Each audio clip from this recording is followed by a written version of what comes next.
The news that Representative Granger, Republican Texas, has been living in a retirement facility and experiencing a very rapid decline set off a social media outcry this week across the political spectrum. Among these voices included billionaire Elon Musk, a key advisor and supporter of President-elect Donald Trump. Maybe we should have some basic cognitive test for elected officials? This is getting crazy, Musk said in reference to the news about Granger.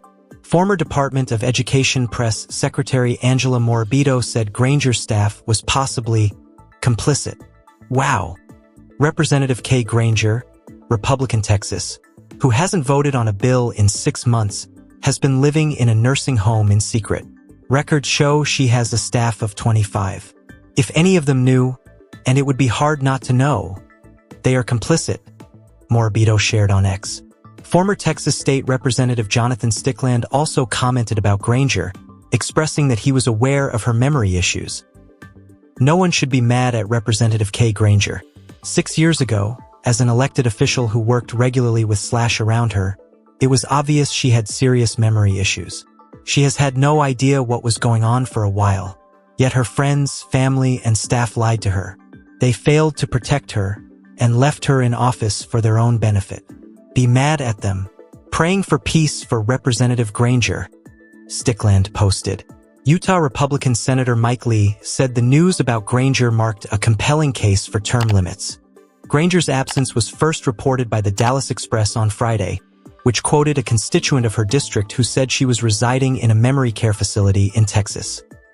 Axios political reporter Hans Nichols admitted to missing the story about Granger due to limited resources for journalists on CNN Monday.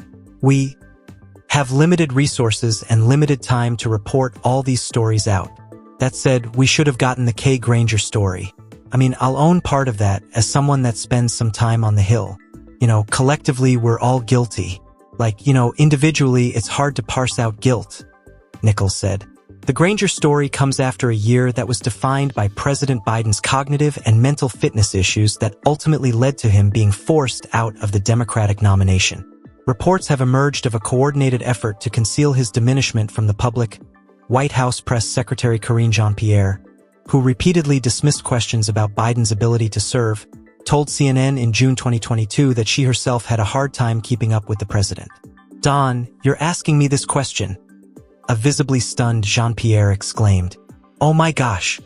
He's the President of the United States." Executive Director for Women for America First Kylie Jane Kramer wrote on X, "Not just leadership but all colleagues that were aware. Just as we are outraged about Biden, there should be equal outrage about Granger." Members of Biden's staff noticed his fading stamina and increasing confusion within the first few months of his term, according to a new report from the Wall Street Journal. The journal based its report on interviews with nearly 50 people, including current and former White House staffers who interacted directly with the president, as well as lawmakers. California Democratic Representative Ro Khanna said on X that Congress had a sclerotic gerontocracy. Granger's long absence reveals the problem with a Congress that rewards seniority and relationships more than merit and ideas. We have a sclerotic gerontocracy. We need term limits. We need to get big money out of politics so a new generation of Americans can run and serve. Khan posted. Progressive independent journalist Ken Klippenstein posted in reference to a video of Granger speaking on the House floor earlier in 2024. The claim that no one knew about Congresswoman Granger's dementia is laughable. Here she is speaking before Congress back in March, stammering and stumbling over every sentence while relying verbatim on a written script. This is painful to watch, Klippenstein shared. Granger, who is 81, did not seek re-election and is retiring at the end of this congressional term next month. She has largely remained absent from the Capitol in recent months, having last cast a vote on July 24th. She was not present for over 54% of votes this year.